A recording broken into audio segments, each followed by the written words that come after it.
एक नगर में एक गरीब ब्राह्मण अपनी पत्नी के साथ रहता था। वो भिक्षा मांगकर अपना जीवन गुजारता और भगवान की पूजा में लगा रहता था। वह उतना ही भिक्षा मांगता था जिससे कि उसके और उसके परिवार का पेट भर सके। उस नगर का राजा बहुत धनवान और ब्राह्मणों का आदर करने वाला था। राजा किसी भी ब्राह्मण को अपने महल से खाली हाथ नहीं जाने देता था। दूर दूर से ब्राह्मण राजा के पास आते और मुंह मांगा दान लेकर आशीर्वाद देते हुए चले जाते। एक दिन ब्राह्मण की पत्नी ने ब्राह्मण से कहा कि दूर दूर के ब्राह्मण राजा से मनचाहा दान लेकर चले जाते हैं और तुम यहाँ एक दिन भी राजा के पास नहीं गए। जन्म भर कंगाली कहाँ तक झेलूं? आज तुम जाओ और राजा से कुछ मांग कर लाओ। ब्राह्मण ने अपनी पत्नी को समझाते हुए कहा, तू तो बावरी है, हमें धन की क्या जरूरत, हमें इतना तो मिल ही जाता है जिससे हम अपना पेट भर सकें। और राजा का धन अच्छा नहीं होता, वो हमें नहीं लेना चाहिए। ब्राह्मण की पत्नी जिद पर अड़ गई और बोली, मैं तुम्हारे एक भी बात सुनने वाली नहीं हूँ। कब तक हम कंगाली में जीते रहेंगे? तुम तो रोज माला लेकर बैठ जाते हो। अपने बच्चों को क्या खिलाएं और क्या पहनाएं? जब बच्चे दूसरे बच्चों को पहनते, ओढ़ते और खाते पीते देखते हैं तो उनका मन भी ललचाता है। आज तुम राजा के पास जाओ, राजा बहुत भला व्यक्ति है, वो हमें जरूर मुंह मांगा दान देगा। मजबूर होकर ब्राह्मण राजा के महल की ओर चल दिया, पर राजा उस समय महल में नहीं था। ब्राह्मण को वापस लौटना पड़ा। दूसरे दिन ब्राह्मण की पत्नी ने ब्राह्मण को फिर से महल भेजा, परंतु राजा उस दिन भी महल में नहीं था। तीसरे दिन राजा महल में मिल गया और उसने ब्राह्मण का स्वागत किया और उसे आसन पर बैठाया और 2 दिन न मिल पाने के लिए क्षमा मांगी। राजा ने कहा, मैं आपकी क्या सेवा कर सकता हूँ? ब्राह्मण ने कहा, जो मैं मांगू वो आप दे सकेंगे? राजा ने कहा, हाँ हाँ कहिए, मैं आपकी क्या सेवा कर सकता हूँ? ब्राह्मण ने निवेदन किया, महाराज मैं कुछ और नहीं चाहता, बस आप मुझे अपनी पसीने की कमाई से 4 पैसे दान दे दीजिए। ब्राह्मण की बात सुनकर राजा चौंक गया और सोचने लगा, खजाने में बहुत सारा धन पड़ा है, पर मेरे मेहनत की 1 कौड़ी भी नहीं है। राजा ने ब्राह्मण से कहा, आप मुझे 1 दिन का समय दें, मैं कल आपको आपका मुंह मांगा दान दे दूंगा। ब्राह्मण को जब खाली हाथ देखा तो पत्नी बोली, क्या हुआ, राजा ने कुछ नहीं दिया? ब्राह्मण बोला, राजा ने कल देने की बात कही है। ब्राह्मण की पत्नी सोचने लगी, शायद इन्होंने बहुत सारा धन मांगा होगा और राजा को इसकी व्यवस्था करने में समय लग रहा होगा, इसलिए कल बुलाया है। दूसरी ओर राजा ने अपने राजसी कपड़े बदलकर फटे पुराने कपड़े पहने और मजदूर जैसा भेष बना लिया। जब राजा की पत्नी ने ऐसा देखा तो पूछा, इसका कारण क्या है? तब राजा ने सब कुछ बताया।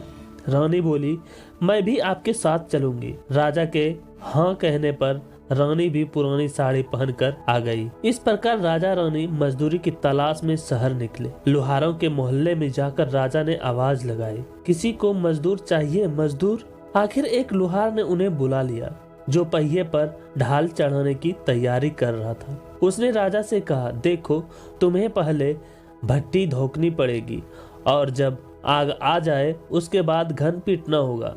फिर रानी की ओर देखकर कहा, तुम्हें कुएं से पानी लेकर हौद भरनी पड़ेगी और कोयले वाले घर से कोयला लेकर भट्टी में डालना होगा। तुम दोनों को दिन भर में 2-2 आने मिलेंगे। अगर काम पसंद हो तो बोलो, नहीं तो अपना रास्ता नापो। राजा रानी लोहार के बताए काम को करने लगे। राजा भट्टी धोकने लगा, पर उससे काम ठीक से नहीं हो पा रहा था। लोहार नाराज होकर राजा को ठीक से काम करने के लिए कहने लगा। राजा जैसे तैसे अपना काम करने लगा। रानी भी कुएं से पानी भरकर लाने लगी। रानी के हाथ में फफोले पड़ गए। किसी तरह बड़ी कठिनाइयों से उसने पानी का हौज भरा। उसके बाद रानी कोयला लाकर भट्टी में डालने लगी। कोयला भरने से रानी के गोरे हाथ और कपड़े काले हो गए। भट्टी में आग आने पर लोहार ने पांत भट्टी में से निकालकर पहिए पर जमाए और एक घन अपने हाथ में लेकर और एक राजा के हाथ में देकर कहा, देखो बारी बारी से घन इस पर पटकना है, हाथ इधर उधर न होने पाए। राजा जोर जोर से घन पटकने लगा, लेकिन उसका निशाना ठीक नहीं बैठता था। कभी घन हाल पर गिरता तो कभी पहिए पर। मजदूरों का यह हाल देखकर लोहारिन बड़बड़ाती हुई आई और लोहार से कहने लगी, तुमने कहां से यह नौसिखिए मजदूर काम पर लगाए हो? इनसे काम नहीं होगा। यह सस्ते मजदूर तुम्हारा सब काम बिगाड़ देगा। राजा और रानी उन दोनों की फटकार सुनते ही अपना काम मन लगाकर करते रहे। घन पटकते पटकते राजा का शरीर पसीने से तरबतर हो गया और जोर जोर से सांस चलने लगी।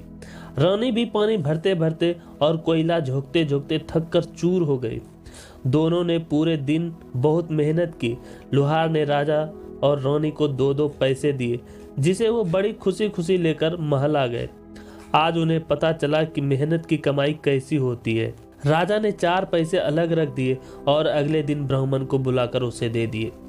ब्राह्मण राजा को आशीर्वाद देकर घर लौटा और ब्राह्मणी से कहा, लो, मैं राजा के यहाँ से दक्षिणा लेकर आया हूँ। ब्राह्मणी खुश होकर दौड़ती हुई आई, पर जब उसने 4 पैसे देखे तो वह ठिठक कर रह गई और उन्हें दूर फेंक दिया। वो जल भूनकर ब्राह्मण से बोली, तुम जैसे दरिद्र से राजा के यहाँ जाकर भी कुछ न मांग पाया, शर्म भी नहीं आती, कहकर रूठ कर चली गई और बहुत देर तक बड़बड़ करती रही। ब्राह्मण ने उन 4 पैसों को उठाकर तुलसी घर के पास रख दिए और सोचा जब ब्राह्मणी शांत हो जाएगी तो जरूरत पड़ने पर उठा लेगी।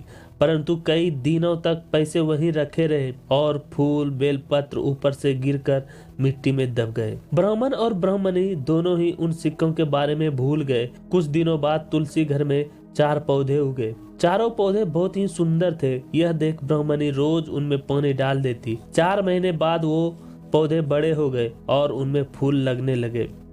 फूल सूखने पर इनसे मोती झड़ने लगा। ब्राह्मण और ब्राह्मणी ने कभी मोती नहीं देखे थे। वे समझे कि कोई बीज है।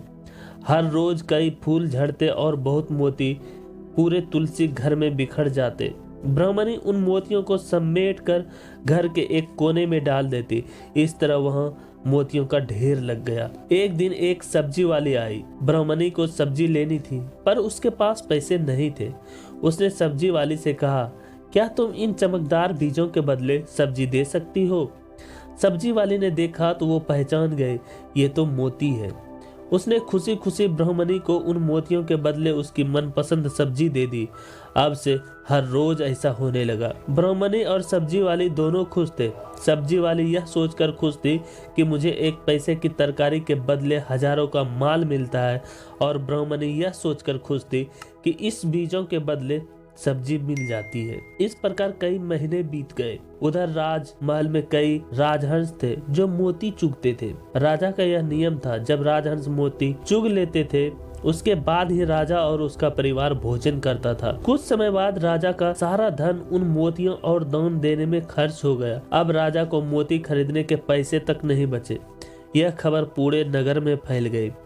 ब्राह्मण और उसकी पत्नी को जब यह बात पता चला तो उन्होंने यही विचार किया कि राजा बहुत दानी और नेक दिल है।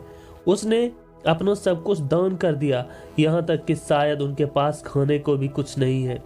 ऐसे हालत में हमें उन लोगों की सहायता करनी चाहिए। ब्राह्मण ने ब्राह्मणी से कहा, अगर तू कहे तो इसमें से कुछ बीज राजा को दे दूं। तू कहती है इससे सब्जी और खाने की चीजें मिल जाती है। ब्राह्मणी ने कहा, हाँ, मैं रोज इसके बदले सौदा लिया करती हूँ। ऐसा कहकर ब्राह्मणी एक टोकरी बीज भर लाई।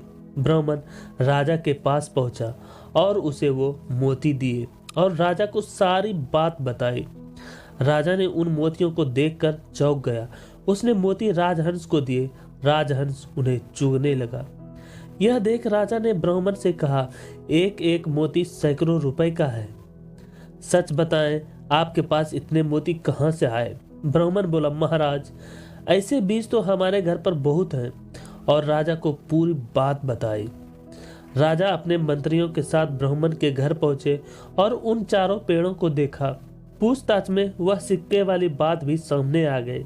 जब पेड़ों को देखा तो उनकी जड़ के पास ही वही सिक्के चिपके हुए थे। आज ब्राह्मण ब्राह्मणी को मालूम हुआ कि उनके पास लाखों करोड़ों की दौलत है, जिसे वो साधारण बीज समझते थे। ब्राह्मण ने सोचा कि मेरे लिए यह धन किस काम का। ऐसा सोच ब्राह्मण ने सारे मोती राजा को दान में दे दिए। राजा की आंखें खुल गई। मेहनत के धन की कीमत उन्हें मालूम पड़ गई। उस दिन राजा ने प्रण कर लिया कि मैं खजाने के पैसों से एक भी पैसा अपने खर्च में नहीं लगाऊंगा। अपना खर्चा मेहनत करके चलाऊंगा। खजाने और ब्राह्मण के दान से राजा ने जनता के हित में कई धर्म कर्म के काम शुरू कर दिए और जैसे ब्राह्मण और राजा ने धर्म का पालन किया, भगवान करे ऐसा ही सब करे। तो दोस्तों, हमारी कहानी यही खत्म होती है। आप हमें कमेंट करके बताएं कि आपको ये कहानी कैसी लगी। अगर कहानी पसंद आई हो तो इस वीडियो को शेयर करें और ऐसी ही कहानी सुनने के लिए हमारे channel A to Z story को सब्सक्राइब करें और बेल आइकन प्रेस जरूर करें, ताकि जब भी मैं कोई कहानी अपलोड करूं तो उसका नोटिफिकेशन सबसे पहले आप तक पहुंचे। धन्यवाद।